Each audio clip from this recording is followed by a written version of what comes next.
মাইনুল হোসেন খান নিখিল একজন বাংলাদেশি রাজনীতিবিদ। তিনি বাংলাদেশ আওয়ামী যুবলীগের কেন্দ্রীয় কমিটির সাধারণ সম্পাদক হিসেবে দায়িত্ব পালন করেছেন।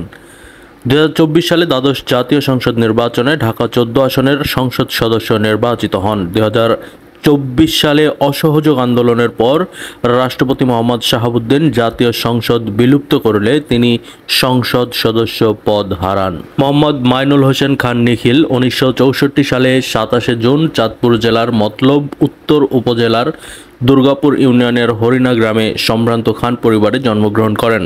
তার পিতার নাম মোহাম্মদ মোফাজ্জল হোসেন খান এবং মাতার নাম হামিদা বেগম।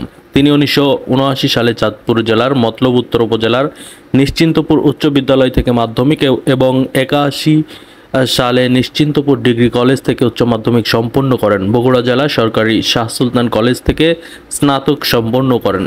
তার জন্ম চাঁদপুরে হলেও ঢাকায় দীর্ঘদিন ধরে রাজনীতিতে সক্রিয়। তিনি লালবাগ থানা ছাত্রলীগের সক্রিয় সদস্য হিসেবে রাজনীতিতে নাম লেখান। ছাত্রলীগের রাজনীতি থেকে 1987 সালে যুবলীগে যোগ দেন। 1991 সালে ঢাকা মহানগর অবিভক্ত সাবেক 9 নং ওয়ার্ড বর্তমান 13 নং ওয়ার্ড যুবলীগের একটি আহ্বায়ক কমিটিতে যুগ্ম আহ্বায়ক ছিলেন। 1993 সালে তিনি ঢাকা মহানগর উত্তর যুবলীগের সাংগঠনিক সম্পাদক হন। সেই সময় যুবলীগের চেয়ারম্যান ছিলেন শেখ ফজলুল করিম সেলিম। 2001 সালের দিকে তিনি ঢাকা মহানগর উত্তর যুবলীগের সাধারণ সম্পাদক হন। 2012 সালে ঢাকা মহানগর উত্তর যুবলীগের সভাপতি নির্বাচিত হন।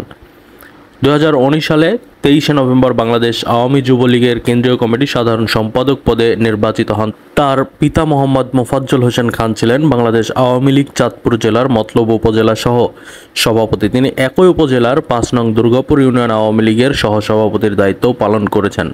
চাচা মোহাম্মদ মনির খান ছিলেন ঢাকা মহানগর আওয়ামী লীগের সহসভাপতি। 5 ভাইয়ের মধ্যে বড় ভাই মোহাম্মদ মোজাম্মেল হোসেন খান টগর একজন মুক্তিযোদ্ধা। মেজো ভাই মোহাম্মদ মনসুর হোসেন খান বাবুল বাংলাদেশ আওয়ামী লীগ বেলজিয়াম শাখার সহসভাপতি হিসেবে দায়িত্ব পালন করছেন। ছোট ভাই মোতাহার হোসেন খান সুফল মতলব উপজেলা ভাইস চেয়ারম্যান এবং ঢাকা মহানগর উত্তর যুবলীগের সহ সম্পাদক হিসেবে দায়িত্বরত আছেন। অপর ভাই সাবেক ছাত্রলীগ নেতা মোহাম্মদ মোকাররম হোসেন খান ওপেল ঢাকা মহানগর উত্তর যুবলীগের কর্মী হিসেবে দায়িত্ব পালন করছেন। দ্বাদশ জাতীয় সংসদ নির্বাচনে তিনি 53,540 ভোট পেয়ে সংসদ নির্বাচিত হন। যদিও এই নির্বাচনকে বাংলাদেশ জনগণ সম্পূর্ণ রকম বয়কট করে এবং বর্জন করেন, কারণ এই নির্বাচন ছিল সম্পূর্ণরূপে একটি পাতানো নির্বাচন।